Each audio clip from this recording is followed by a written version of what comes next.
Bonsoir à tous, bonsoir à toutes. Une rencontre politique. Patrice Talon et le parti d'opposition béninois, les démocrates, marqué par la bourde ou le piège historique de Éric Moulité, ça dépend du sens contextualisé de votre analyse. Nous en saurons plus dans cet entretien qu'il nous accorde finalement depuis le congrès de Paracou. Honorable Éric Moulité, premier vice-président du parti politique Les Démocrates.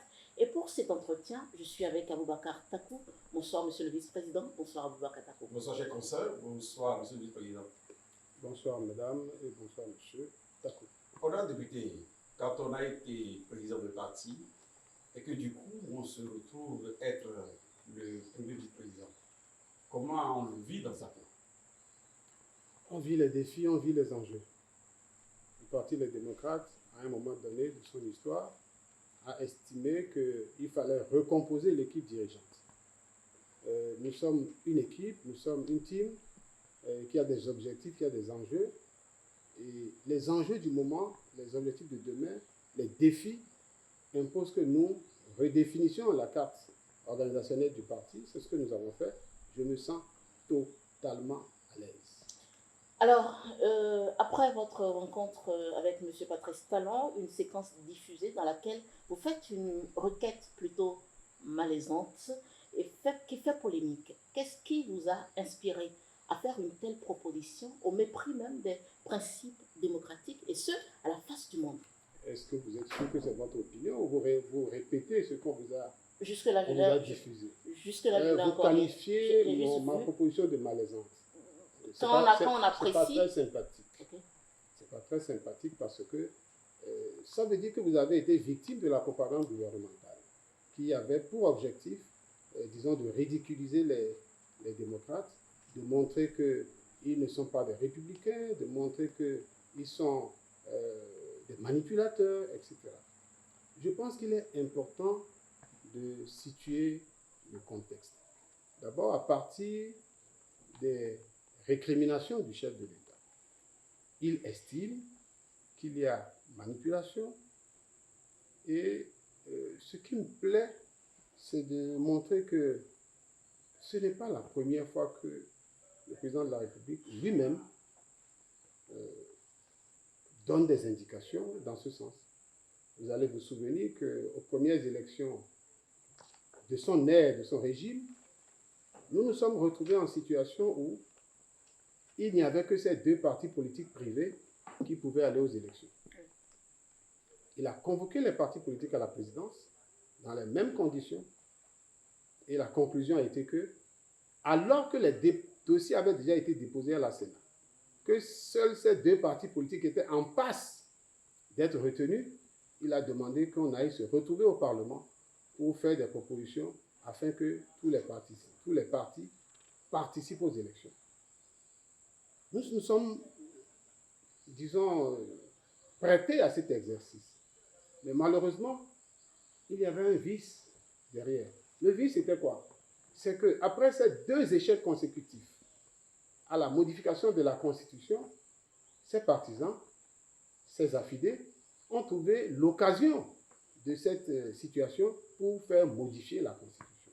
Nous nous sommes opposés à cela, et bien évidemment, comme ces objectifs ne pouvaient être atteints, le parti Les Démocrates, comme d'autres partis, n'ont pas pu participer aux élections. Donc, la démarche que je lui propose, je dois dire qu'en vérité, la démarche que je lui propose, c'est une consultation gratuite que je lui ai faite.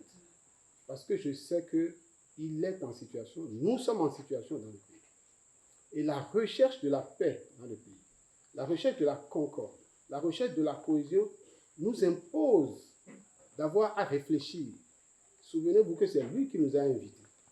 Il nous a invités et nous nous sommes prêtés à contribuer à régler les problèmes qui se posent dans le pays. Il y a un risque évident, il y a une menace évidente sur la paix dans le pays. Vous avez un grand parti de l'opposition qui souhaite participer aux élections, mais qui n'est dans aucun des organes, ni à la Cour constitutionnelle, ni à la Sénat. Mais nous ne voulons pas bousculer les institutions. Contrairement à ce qu'il dit, nous n'avons jamais demandé de modifier la Constitution. Alors que lui, a tenté de le faire par 2 fois, avec échec, a fini par le faire après avoir vidé les gens de l'Assemblée nationale, notamment dans les conditions que vous savez, nous ne sommes pas prêtés à ce jeu. Nous avons voulu rester dans le cadre qu'il a situé, le cadre que situe la Constitution pour lui dire, mais si vous voulez la paix, si vous voulez que les Béninois se sentent en confiance, si vous voulez que les Béninois se sentent rassurés, si vous voulez que tous les Béninois se sentent rassurés pour participer à cette élection, une fois, pour que nous ayons une élection où il n'y a pas trop de polémique et tout, eh bien, donnez le gage aux gens que, au niveau de la Cour constitutionnelle, on peut faire quelque chose. Je dois dire que, en attendant, avant de vous donner des exemples, et j'en ai à foison, sur ce que le président appelle manipulation des institutions, il est important que je rappelle un certain nombre d'autres choses, de faits. Parce que le président a failli nous enseigner, malencontreusement ou maladroitement, que les institutions comme la Cour constitutionnelle, comme la Sénat, n'ont jamais posé aucun problème, que tout le monde est content. Il sait très bien qu'il n'y a que lui et les siens qui soient contents. Qu'ils soient contents d'avoir confisqué les institutions, qu'ils soient contents d'avoir ces institutions et de les utiliser à leur solde exclusive. Finalement, c'est vous, basant sur l'existant, que vous demandez une solution politico-institutionnelle. Bien évidemment, les faits sont légion. Vous vous souvenez parfaitement de, comment vous appelez ça, vous vous souvenez du certificat de conformité. Qui a fait ça? C'est pas moi, non? Ce sont les institutions. Oui, c'est le président qui l'a mis en place à la Cour constitutionnelle, qui, à la veille des élections législatives, s'est trouvé le génie d'organiser l'exclusion de tous les partis politiques pour n'accorder le privilège, la place qu'à ces partis politiques privés. Oui, honorable député, vous ne manquez pas d'arguments pour étayer votre posture. Mais ce qui me paraît curieux, lorsque le chef d'État a répliqué à votre requête, vous l'avez plus bien dit, sans qu'on pouvait lire des étudiants en face de leur professeur qui ne cherchaient pas le contenu. Vous n'avez pas motivé en fait votre demande. Premièrement, je suis un enfant bien éduqué. Et je pense que face au président de la République, en face d'un autre ancien président de la République, il y a une certaine posture qu'il faut avoir. Même si le Dieu d'Abraham sait que la déloyauté, le manque de loyauté qui a caractérisé cet entretien, c'est que le président de la République que nous a fait filmer s'est mis dans une posture de professeur alors que lui savait qu'il était filmé et nous ne savions pas que nous étions filmés. Mais qu'à cela ne tienne, non, nous n'étions pas informés. Mais qu'à cela ne tienne, nous ne cachons rien. Ce que nous avons dit dans la salle, nous aurions pu le dire publiquement. Et si nous avions les caméras en face de nous, vous imaginez que la réaction aurait été autre, parce qu'on ne se serait pas laissé faire. Là, mais nous sommes bien éduqués. Vous vous sentez piégé. Oui, mais ce n'est pas important. Okay. C'est un piège, ce n'est pas important. Ça permet de révéler avec qui nous avons affaire. Et donc, il faut retenir que les institutions dont il parle, il faut le marteler. Ce n'est pas moi qui ai parlé de faute mineure. Ce n'est pas moi qui ai parlé de faute mineure. C'est bien dans cette même Sénat que nous avons parlé de faute mineure.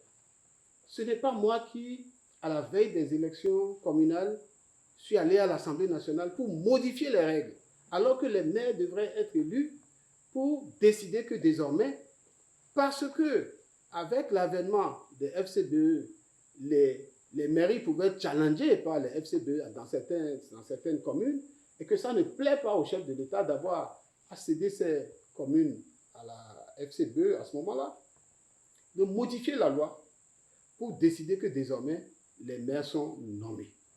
C'est ça la brutalité, disons, institutionnelle qu'il dénonce. C'est ça, j'allais dire, pour utiliser son mot, c'est ça la manipulation des institutions. Nous n'avons pas fait ça. Nous avons dit, nous l'avons fait, comme je disais, je lui ai fait une consultation gratuite.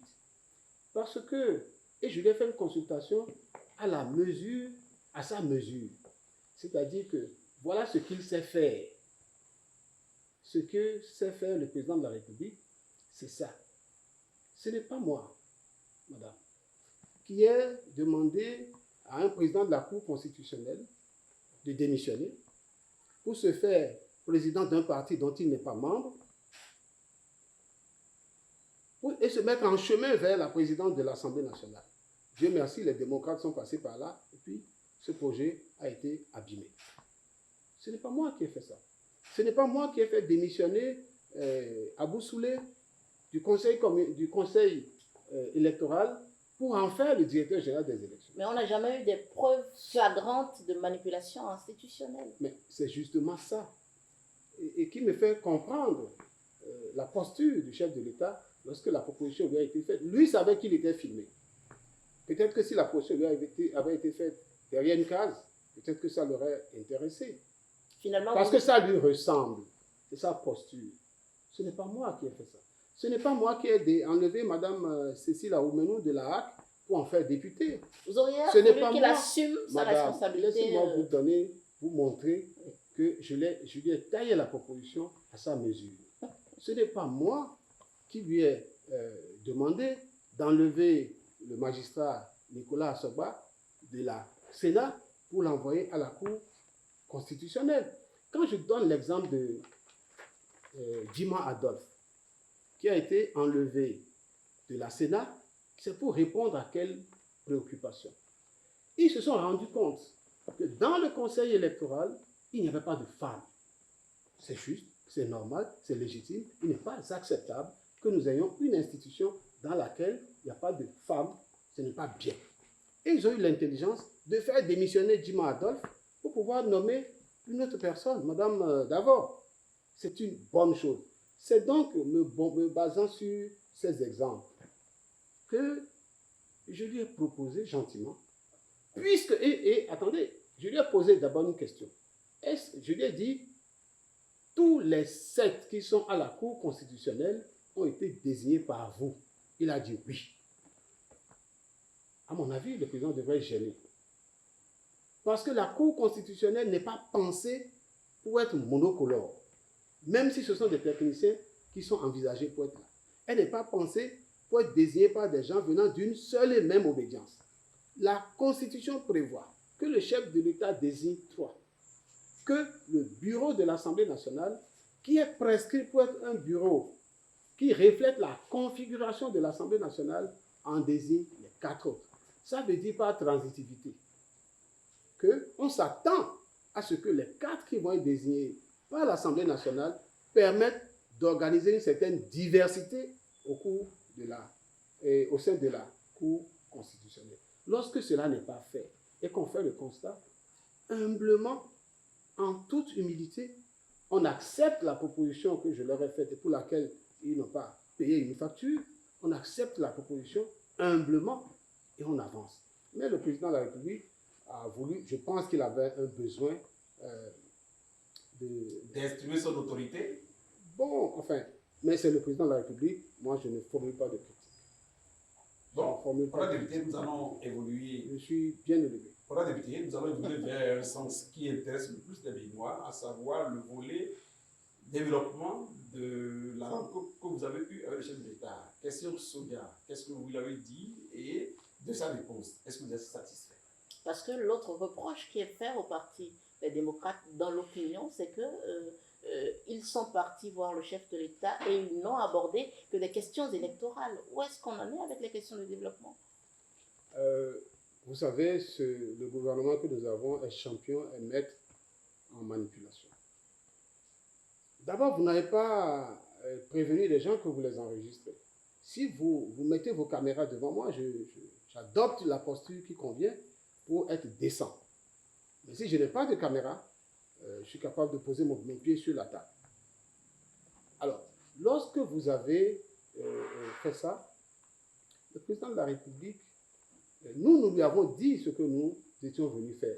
Il avait ses préoccupations, il a estimé que nous avons formulé des critiques sur la liste électorale, que nous avons formulé des critiques sur le processus électoral, et nous avons développé nos arguments par rapport à cela. Nous attendons qu'ils comprennent qu'on ne peut pas mettre en place le Sénat, 5 membres du Conseil électoral, sans que nous ayons à le faire. La Sénat est pensée, il y a une idée qui sous-tend la Sénat, c'est l'équilibre des forces. Faire en sorte que tous ceux qui participent aux élections se sentent en sécurité par rapport aux organes qu'ils font. À un moment donné, il est bon de vous le rappeler, dans l'histoire de notre Parlement, de notre pays, des institutions, nous en sommes arrivés à créer une Sénat, disons, équilibré, presque paritaire. C'est-à-dire que le parti le plus grand, ou le groupe le plus grand, prenait la moitié plus 1, et le groupe le plus petit prenait la moitié, moins 1. Je ne sais pas comment il faut le dire. Il avait une voix. Je vais y arriver. C'est important de vous rappeler cela. Vous avez vos préoccupations, mais j'ai aussi les miennes. Donc, la question de développement, pour ainsi dire, ou la question des sojaculteurs, puisque nous avons annoncé, avant d'aller à la réunion, que nous entendions discuter de cette question. D'abord, premièrement, parce que, et je voudrais, vous me donnez l'occasion de féliciter mes camarades, de rappeler que nous avons fait le combat du soja pendant que tous nos autres adversaires ou tous nos autres collègues des autres partis politiques estimaient que ce qui se faisait était bon, que les taxes étaient élevées, mais c'était bien, parce que le pays a besoin de ressources. Mais nous estimions qu'il fallait protéger les producteurs. Il fallait créer les conditions pour que les producteurs puissent vendre leur soja au bon prix et au juste prix. Et il se passe malheureusement que. Et c'est là ce que nous avons fait au niveau à cette question.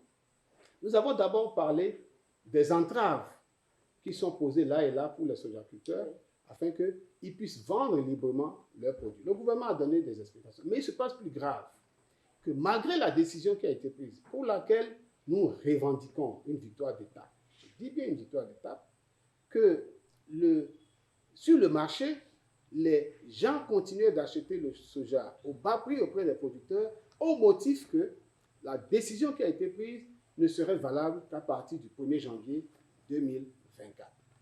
Parce que la taxe aurait été prévue par le budget, etc. Et nous avons dénoncé cela violemment, vivement auprès du chef de l'État, qui, lui, a estimé qu'il a eu l'information. Nous avons dit qu'il faut à tout prix réparer ça rapidement. Il a annoncé qu'il ferait un communiqué, que le communiqué sortirait pour préciser que les prix, que la taxe de 30 francs est pratiquée à partir du moment où le communiqué a été. Ça fait une deuxième victoire d'État pour nous, que nous partageons avec les producteurs. Évidemment, nous avons eu 4 heures de discussion. Mais 4 heures de discussion au cours desquelles le président de la République avait ses objectifs. C'est vrai, il voulait faire son show. Et nous avons insisté pour poser les problèmes, discuter avec lui, évoquer les tranchées qui sont creusées, les pierres qui sont posées. Et toutes ces questions ont été abordées et nous sommes fiers de les avoir abordées. Mais nous avons abordé aussi. C'est aussi une question de développement. La liberté entraîne l'engagement dans la production. Si vous n'avez pas la liberté d'entreprendre, si vous n'avez pas la liberté de circuler, si vous n'avez pas la liberté démocratique et tout, vous ne pouvez pas produire, vous ne pouvez pas être rentable. Et donc nous avons posé la question de tous ces jeunes et de toutes ces personnalités qui sont dans les prisons aujourd'hui. Chacun de vous connaît les réponses que le chef de l'État a données. Et nous, là aussi, nous estimons que nous avons encore une victoire d'État. Oui, les jeunes pourraient être... oui. Vous parlez de victoire depuis, mais pour le cas des prisonniers, en l'occurrence avec Yavandou, le chef de l'État a été un peu plus clair qu'il n'attend pas la gracier. Ça fait 1000 jours que votre camarade est en détention. Qu'est-ce que le parti, les démocrates, comptent faire pour donner des chances de libération à Mme Bekavandou et à Joël Aïvoy-Kossa? Non, pas qu'est-ce que le parti compte faire. Que fait le parti? Vous savez ce que fait le parti. Si le président n'a pas accepté la grâce présidentielle, nous n'avons pas demandé une grâce. L'amnistie va servir à quoi? Non. Oui. Nous n'avons pas demandé une grâce présidentielle. Ok. nous lui avons demandé de s'associer au projet d'amnistie et de favoriser le vote de la loi Il a dit non. d'amnistie. Mais lui a dit qu'il ne veut pas Gracier. donner la grâce. Qui C'est vrai que ça s'associera met pas. en difficulté le projet d'amnistie, mais à vaincre sans péril, Triomphe sanglant. triomphe sanglant. Nous devons continuer le combat. Moi, j'ai une question pour vous. Nous devons continuer le combat. Finalement, est-ce que ce n'est pas encore une énième rencontre avec pas tellement de résultats? Lorsque vous avez rappelé au cours de votre conférence de presse que lorsque vous étiez chef de file et que vous êtes allé le voir, il a pris les mêmes gages, mais que rien n'a évolué véritablement. Oui, nous devons, quand on est en vie, il faut espérer, quand on combat, on ne combat pas pour échouer, on combat pour réussir. Lorsque je suis allé le voir, ça n'a pas été filmé. En tout cas, ça n'a pas été diffusé. Je ne sais pas si ça a été filmé, ça n'a pas été, aucune image n'a été diffusée. C'est moi qui ai fait le compte rendu. Aujourd'hui, c'est lui-même qui a fait la déclaration, donc il est davantage engagé. Nous allons compter les jours pour voir comment les jeunes gens qui sont en prison, combien d'entre eux sortent, à quel rythme, à quel moment, etc. Et puisque nous en parlons, et puisque vous en parlez, je pense que cela devrait être un accélérateur, normalement, si le président veut avoir de la crédibilité aux yeux de ses citoyens, s'il veut rester un homme que les citoyens peuvent respecter, dont les citoyens peuvent respecter la parole, je pense qu'il a intérêt à faire vite. Honorable député, de la liste électorale dont vous souhaitez une révision ou un nettoyage. Et pour ça, le chef d'État vous a donné un blanc-seing, il est d'accord. Vos collègues FCBE vous accusent de faire ce rêve-là. Qu'est-ce que vous en dites? Non, ce n'est pas un rêve. Encore une fois, le chef de l'État s'est engagé. Mais là, nous avons dit au chef de l'État que ce n'est pas une préoccupation exclusive des démocrates. Et d'ailleurs, lui-même a reconnu au cours des échanges qu'il y avait effectivement des anomalies dans le système, des gens qu'on retrouvait, dont le bureau de vote pouvait se retrouver à 50 ou 200 km de leur lieu d'habitation. C'est des phénomènes qui ont existé. Et donc, cette correction devrait se faire. En ce qui concerne nos camarades de FCBE, nous avons demandé que tous les partis se joignent à ce processus d'audit. S'ils viennent, je pense qu'ils seront les bienvenus.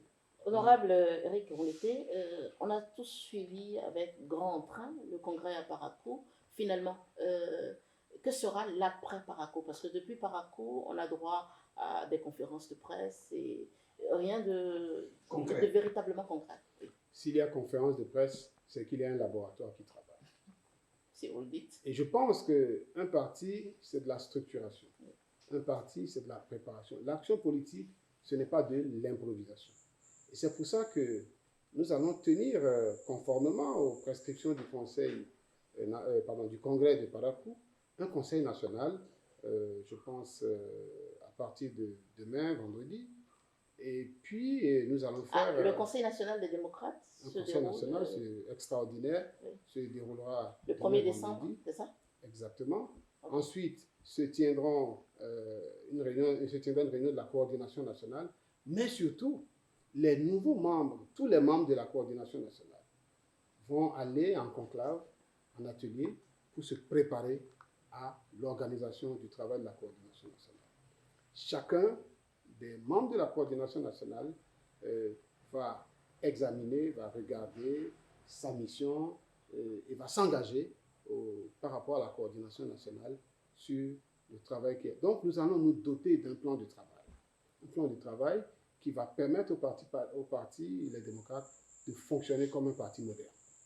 Est-ce que vous savez que le peuple béninois, en tout cas pour sa part, entre autres, a mis beaucoup d'espoir sur le Parti des démocrates? Et quand vous me parlez de travailler, je ne sais pas, je ne perçois pas encore de quoi le travail sera fait. Quelles sont les questions? Je vais appuyer le député pour dire qu'un parti qui va pour s'offrir le pouvoir en 2026 doit le faire de concert avec les autres membres de la famille. Vous avez invité, ou vous avez souhaité que l'FCD vous reçoive autour d'une table pour une négociation. Quelques temps après qu'ils vous ont notifié leur accord de principe, vous avez décliné encore cette offre. Pourquoi? Nous avons des contraintes de calendrier, nous avons des contraintes de stratégie. Je vous ai dit que nous allons nous retrouver en conclave pour organiser le travail. Je pense que quand nous aurons organisé le travail, nous définirons les axes à suivre. Vous déclinez l'invitation des FCBE pendant que vous allez voir le mouvement populaire de libération. Est-ce que... Je dis, nous avons des contraintes de calendrier et des contraintes de stratégie. J'étais assez clair. Est-ce que le travail avec FCBE, c'est encore c'est quasi... Nous travaillerons avec tous les partis politiques et nous ferons avec chaque parti politique le travail que mérite la complicité que nous pouvons avoir avec lui ou les distances que nous pouvons avoir avec lui. Honorable député Eric Onleté, premier vice-président du Parti Les Démocrates, nous sommes quasiment au terme de cet entretien. Encore une fois, votre mot de fin et votre... c'est bon? Non, mais avant, j'ai une préoccupation. D'accord. Aujourd'hui, ça fait 1000 jours que le camarade est en détention. Je voudrais connaître le mot que le vice-président du Parti des démocrates a à l'endroit de cette femme. Je pense qu'il peut faire les deux. Je tenais à rappeler ça. D'accord. Vous entendez? Oui, c'est bon. D'accord, parfait. D'abord, 1000 jours, c'est un symbole. 1000 jours, c'est beaucoup pour une femme qui a des enfants, qui a une famille, qui a une mère, qui a des difficultés de santé. Nous avons un pincement au cœur de savoir qu'elle est restée, elle a fait jusqu'à 1000 jours.